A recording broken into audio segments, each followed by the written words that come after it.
International லெவலில் நமக்கு வர நெருக்கடிக்கு பூராமே காரணம் குஜராத்திகளை வளர்த்து எடுக்கணும்னு இவங்க முன்னெடுத்து போகிறதும், அதன் மூலமாக அடிக்கக்கூடிய ஆப்பு இந்தியாவுக்கு அடிக்கப்படுற ஆப்பாக நீங்கள் திருப்பி விடுறதும். பிளாக்ல விற்கிறது அரசு அங்கே கம்மியான ரேட்டுக்கு வாங்கி சார் அம்பானிக்கு விற்றுருது. அம்பானி இப்போ பிரைவேட் மார்க்கெட்டில் 100 ரூபாய்க்கு விற்கிறாப்புல. இப்போ என்னன்னா அவங்க பார்ப்பாங்க அம்பானி வாங்குறவனை மிரட்டினா. இப்போ ட்ரம்ப் சொல்றது என்னன்னா, கள்ள மார்க்கெட்டில் விற்காத, உன் மக்களுக்கு வேணும்னு நீ வாங்கிட்டேன்னா கூட நான் விட்டுருவேன். நீ அதானி அம்பானி நல்லா இருக்கிறது கள்ள மார்க்கெட்டில் விற்று காசு சம்பாதிக்கிறதுக்கு நான் தானே கிடைச்சேன். இவர்கள் செய்யக்கூடிய எந்த விஷயமே இந்திய மக்களுக்கு நன்மைக்காக கிடையாது. குஜராத்திகளோட நன்மைக்கும், குஜராத்தி தொழிலதிபர்களோட நன்மைக்கும், அதுக்கு அடுத்து பாரதிய ஜனதா கட்சிக்காரன் நன்மைக்கும், அதுக்கு அடுத்து தான் RSS காரனோட நன்மைக்கும். ஸோ இப்போ இந்த ஆட்சியை வந்து ஜெய்சங்கரை மட்டும் எடுத்துட்டோன்னு, மோடி முக்காவாசி 60% காலி, அமித்ஷா எடுத்துட்டீங்கன்னா 80% காலி, நிர்மலா சீதாராமன் எடுத்துட்டீங்கன்னா 90% காலி.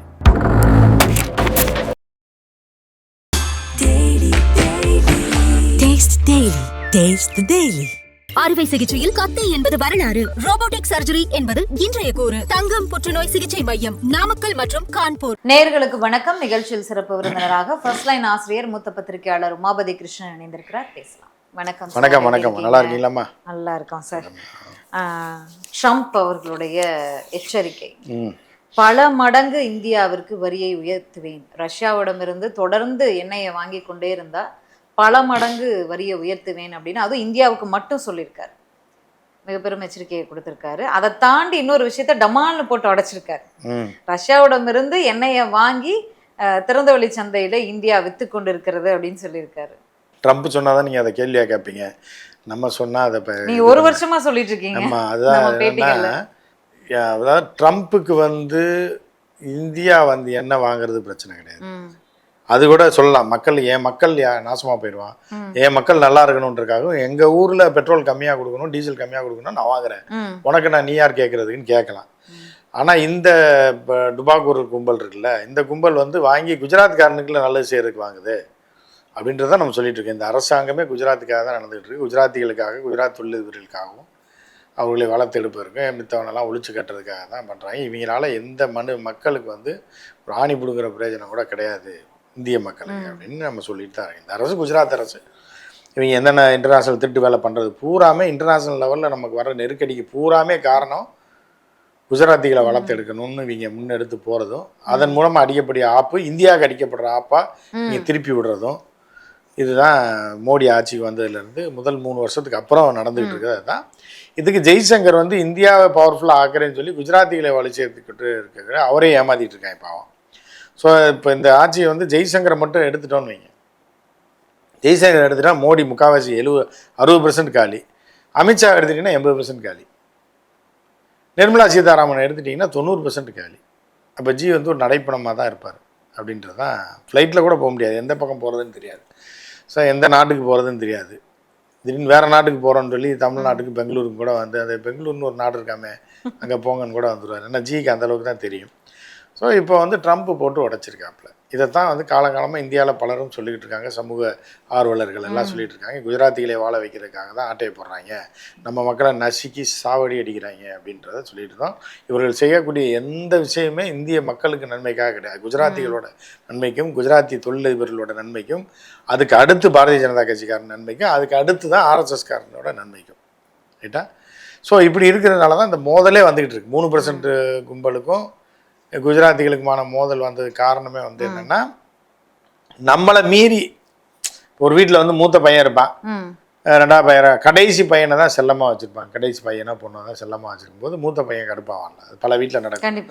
கடைக்குட்டி செல்லக்குட்டின்னு சொல்லி இதெல்லாம் பண்ணி விட்டு மூத்த பையன் வந்து எதிரியாக மாறிடுவான். கடைசியில் அவங்க அம்மா தலையில் கலத்தி போட்டுற அளவுக்கு கொண்டு போய் விட்டுருவாங்க. ஸோ அந்த மாதிரி தான் இவங்க பண்ணுறாங்க அப்படின்ட்டு தான் 3% கும்பல் மோது. நம்ம தான் மூத்த பிள்ளை, எல்லாத்தையும் இவங்களை கொண்டு வந்து உட்கார வச்சதே நம்ம தான். ஆனால் நம்ம நலனுக்கு பாடுபடாமல் கடைசி பிள்ளையான குஜராத்திகளை காப்பாற்று, இடையில 2வது பிள்ளையான இந்தியான்னு இருக்கு. முதல்ல 3% கும்பல், 2வது பிஜேபி RSS, 3வது தான் வந்து இந்தியா அப்படின்னு இருக்கும்போது, குஜராத்தின்னு இருக்கும்போது, குஜராத்திகளை முதல்ல கொண்டு வந்துட்டு 3% கும்பலை பின்னாடி தள்ளனா அவங்க கடுப்பாயிடுச்சு. ஸோ அதுதான் இப்போதைக்கு போயிட்டுருக்கு. ஏற்கனவே ஆகஸ்ட் 1ஆம் தேதியிலிருந்து 25% வரி விதிச்சிருக்கு. 7ஆம் தேதி. ஆமா. மீண்டும் மீண்டும் வந்து வரி நான் வந்து இன்னும் பல மடங்கு உயர்த்துவேன் அப்படின்னு எச்சரிக்கை கொடுத்துருக்காரு இன்னைக்கு. 100% வரி விதிப்பு கூட நான் போவேன் அப்படின்னு சொல்லி எச்சரிக்கிறாரு. அது இந்தியாவிற்கு எந்த அளவுக்கு பொருளாதார ரீதியாக எந்த அளவுக்கு ஆபத்தா இருக்கும்? ஆபத்தெல்லாம் கிடையாது. ரேட் ஏத்துனா இப்போ என்ன, இப்போ 60 ரூபாய்க்கு பெட்ரோல் போட்டுருந்தீங்க, அப்போ வண்டி வச்சிருந்தீங்களா நீங்க?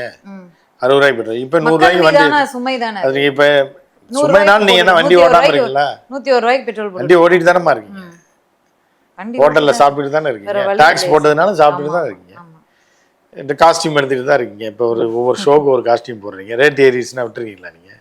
அப்படி கிடையாது. இல்லை சார், அது மக்களுக்கு பழகிரும். மக்கள் படத்துல ஒரு சுமையும் தானே சார் வரதான் செய்யும். இந்தியா எப்படி வளர்ச்சி அடையும்? நம்ம அப்ப வெளிநாடு எங்கேயா போயிருங்க, வெளிநாட்டுக்கு இங்கேயா இருக்கீங்க, இல்லைன்னா மோடி ஆட்சியை மாத்துங்க, ரெண்டுல ஏதாவது ஒன்று பண்ணணும்னு நீங்க எதுவுமே பண்ண மாட்டீங்களே. இன்னொரு விஷயத்தையும் அவர் சொல்லியிருக்காரு சார், வாங்கி வாங்கி வித்துக்கிட்டு இருக்காங்க அப்படின்னா. ஆமா, இப்ப வரைக்கும் பதிலே வரலையே. அதாவது எப்படின்னா, இவர்கள் செய்யறது, இப்போ மோடி செய்யறது எப்படின்னு பாத்தீங்கன்னா, இந்த கோயில்ல எல்லாம் பொங்கல் கொடுப்பாங்க, சுண்டல் பொங்கல். அது என்ன பண்ணோன்னா, இப்போ அந்த ஓசியில் கொடுக்குறவங்க ஒரு பக்கம் பார்த்தா அதை வாங்கி சாப்பிடக்கூடாதுன்னு ஒரு ஐதியத்தில் சொல்லுவாங்க. ஏன்னா அவன் கிரகம் கழிகிறதுக்கு உங்களுக்கு ஓசியில் கொடுக்குறான், இவங்க போய் சாப்பிட்டோம், என் கிரகம் இன்னைக்கோட கழிஞ்சா சரின்னு சொல்லி அதை போய் வாங்கி திங்கிறதே தப்பு. அதில் வந்து போய் வரிசையில் நின்று வாங்குற போது இந்தாங்க கொடுப்பாங்க, இன்னொரு தொன்னையில் கேட்டாலும் கொடுப்பாங்க. இந்த கும்பல் என்ன பண்ணுதுன்னா 10 தொன்னையில் வாங்கி போய் ரோட்டில் வச்சு விற்கிது. அது அப்போ எப்படி இருக்கும்? தானம் பண்ண வந்தவன் எப்படி பார்ப்பான்? டேய் ஏண்டா ஏதோ டீசெண்டாக இருக்கேன்னு சொல்லி உனக்கு வந்து 2 தொன்னைக்கு பதிலாக 4 தொன்னை எதுக்கு வீட்டுக்கு கொண்டு போகிறான் போலான்னு கொடுத்தா முக்கில் போட்டு வியாபாரம் பார்த்துக்கிட்டு இருக்கான், தொன்னை 10 ரூபான்னு சொல்லி. புரியுதா உங்களுக்கு? அந்த மாதிரி ரஷ்யாவில இருந்து வாங்கி இங்க வந்து விற்கிறாங்க அப்படின்னா விலை வந்து உயர்வுக்கு காரணம் மெயினான அந்த ரீசன். இப்போ வந்து மக்களுக்கு அங்க என்ன விலைக்கு வாங்குறாங்களோ அதன் அடிப்படையிலான விலைக்கு கொடுத்திருந்தா நமக்கு மீதான இந்திய மக்களுக்கான அந்த சுமை வந்து குறைஞ்சிருக்கும் இல்லையா? அத்தியாவசிய தேவை. உங்க சுமையை குறைக்கிறதுக்கு ஆட்சியில இருக்காரு. அதுக்கு தானே சார் எப்படி யாரு நீங்க தேர்ந்தெடுத்தீங்களா? நீங்க தேர்ந்தெடுத்து பேசுறதுக்கு என்ன அருகதை இருக்கு? பிரதமரா தேர்ந்தெடுத்து தமிழ்நாட்டுல ஓட்டு போட்டீங்க, நம்முடைய பிரதமர் தானே, நமக்கு நல்லது செய்ய தானே இது பண்ணணும். இல்லம்மா, இது நான் கேட்கலம்மா, அவங்க கேட்பாங்க. நீ ஓட்டு போட்டியாமா? ஏமா உங்க ஊர்ல ஒருத்தர் ஓட்டு போடாதவங்களுக்கும் சேர்ந்து தானே பிரதமர்? அப்படி இல்ல, ஓட்டு போடலைன்னா இதெல்லாம் நீங்க அனுபவிச்சுதான் ஆகணும்ன்ற.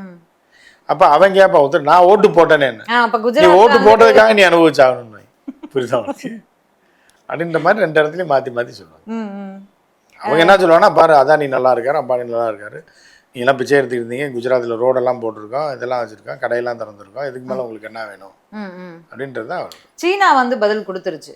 ட்ரம்ப்புடைய இந்த மிரட்டலுக்கு, இந்த வரி இதுக்கெல்லாம் வந்து நாங்கள் வந்து பின்வாங்க மாட்டோம் அப்படின்னு சொல்லி சீனாவும் ரஷ்யாவிடம் வந்து என்னை வாங்கிட்டு தான் இருக்கு அப்படின்னு சொல்லி சீனா பதிலடி கொடுத்துருக்கு. இப்போ வரைக்கும் இந்தியா மௌனமாக தான் இருக்கு. அதான் சீனா வந்து இதே மாதிரி இப்போ சீன கோயில்கள், புத்த கோயில்கள் அந்த மாதிரி ஓசியில் எதுவும் தரமாட்டான், அது விற்கவும் மாட்டான். இந்த நம்ம கோயிலில் தான் ஓசியில் தருவாங்க, அதை கொண்டு வித்துட்டு இருக்காங்க. இவங்க அந்த மாதிரியான ஆள், புரியுதா?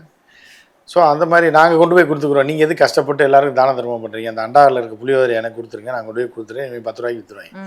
ஸோ இந்த கும்பலுக்கும் சீனா கும்பலுக்கும் வித்தியாசம் இருக்குது.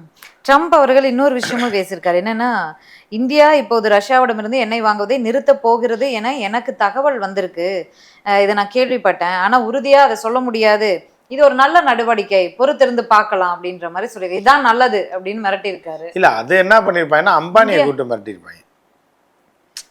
விற்கிறவன் வாங்கி பிளாக்ல விற்கிறது அரசு, அங்கே கம்மியான ரேட்டுக்கு வாங்கி அதானிக்கு விற்று அம்பானிக்கு விற்றுருது.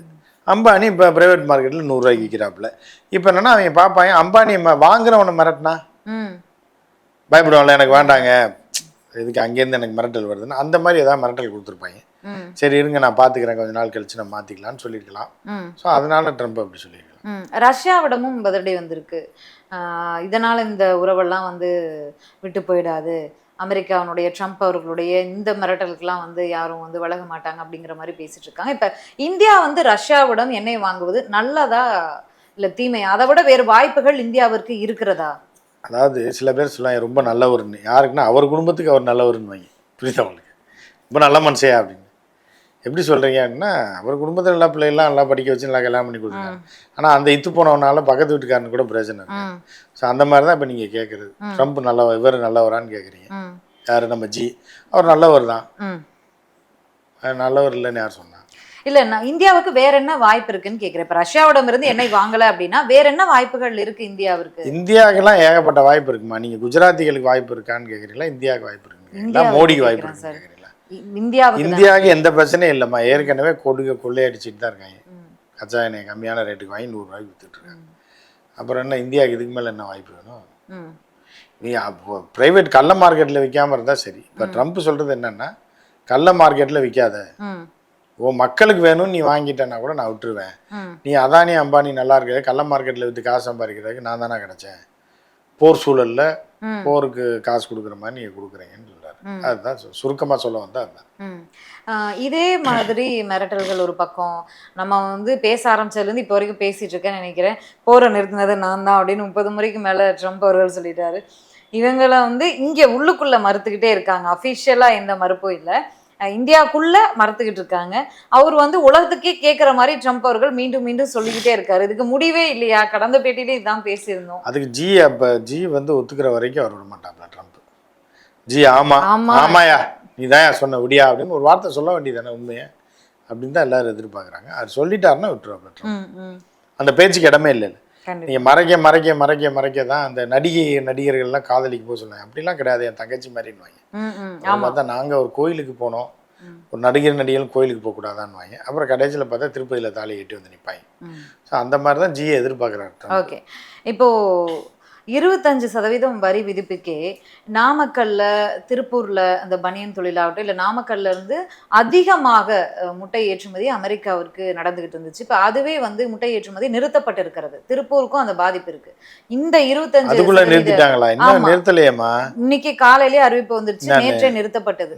அமெரிக்காவிற்கு முட்டை ஏற்றுமதி நிறுத்தப்பட்டது. ஆமா, போறதுக்கு 7 நாளைக்கு மேல ஆகும்போது டாக்ஸ்குள்ள வந்துடும், அதனால அனுப்ப மாட்டாங்க, நிறுத்திட்டாங்க. 25%க்கே இவ்வளவு பாதிப்பு அப்படின்னா இனி வந்து அவர் ஏத்தி கொண்டே இருந்தா அது இந்தியாவுல தொழில் பண்றவங்களுக்கான அது பாதிப்பா தானே சார் அது? சரி, அவருக்கு லாபம் சம்பாதிக்கும் போது எவனுக்கு கொடுத்தான்னு இருக்குல்ல, இவரெல்லாம் லாபம் சம்பாதிச்சாங்கல்ல. இல்ல சார், வெளியூர் டாக்ஸ் கம்மியா இருக்கும்போது எக்ஸ்போர்ட் பண்ணாங்கல்ல, இதனால யாருக்கு பிரயோஜனமா இருந்துச்சு? கோழிக்காவது பிரயோஜனமா இருந்துச்சா? அந்த கோழியை ஏதாவது தீனியை போட்டு முட்டையை போட்டாங்கன்னு தான் சொல்லுவாங்க. புரியுதா? நீங்க வந்து உடனே முட்டை ஏற்றுமதியாளர்கள்லாம் கொந்தளிக்கும். ரேட்டு ஏறிச்சுன்னா ஏறின ரேட்டுக்கு விற்க வேண்டியதான். இல்ல எக்ஸ்போர்ட் பாதிக்குது இல்ல சார்? எப்படி பாதிக்காது? திருப்பி அவன் ஒரு கால்குலேஷன் போடுவான், இம்போர்ட் பண்றவன். நீங்களா எக்ஸ்போர்ட் பண்ண முடியாது, அங்க ஒருத்தன் இம்போர்ட் பண்ணாதான் நீங்க எக்ஸ்போர்ட் பண்ணணும். அவன் சரி ரைட் இந்த ரேட்டுக்கு மார்க்கெட்ல விற்க முடியும்னு திருப்பி ஆட்டோமேட்டிக்கா வந்துருவான் 2 நாள். இத பத்தி எல்லாம் கன்சிடர் பண்ற மாதிரியே தெரியலையே பாஜக. மத்திய அரசு வந்து இல்ல கொங்கு பெல்ட்ல தானமா அவங்க ஓட்டு போடுறாங்க, அதான் வரணும்னு நினைக்கிறாங்க. ஜி தான் மேல இருக்கு, கோடிக்கணக்குல ஒரு நாளைக்கு கோடிக்கணக்குல இருக்கு. அவங்க விரும்ப ஆட்சி நடக்குது, அவங்க ஜி பாத்துக்குவாரு அப்படின்னு நம்ம விட்டுற வேண்டியதான்.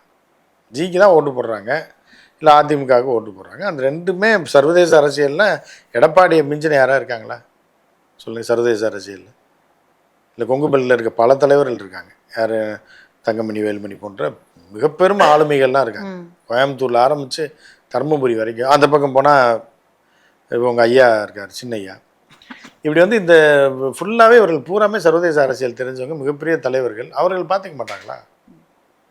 அவர்கள் விரும்பக்கூடிய யாருக்கு வாக்களிக்கிறாங்களோ அவங்க போய் சொல்லி எடுத்து சொல்லி ஜிகிட்ட சொல்லி, ஜி வந்து கொங்கு மண்டலம் கஷ்டப்படுதுன்னு சொல்லி இப்போ ட்ரம்ப்கிட்ட சொல்லி, அதுக்கப்புறம் சரி அப்படியா கொங்கு மண்டலம் கஷ்டப்படுதா, அப்படியே இதான இதாச்சு. பெரும் தலைவர்கள்லாம் அங்கே இருக்காங்களே, எடப்பாடியார் அங்கே தானே இருக்காரு. ட்ரம்ப் கேட்பாரு, யார் அந்த பொண்ணு ஒன்று இருக்கு செக்ரட்டரிமா, ஒயிட் ஹவுஸ் செக்ரட்டரி.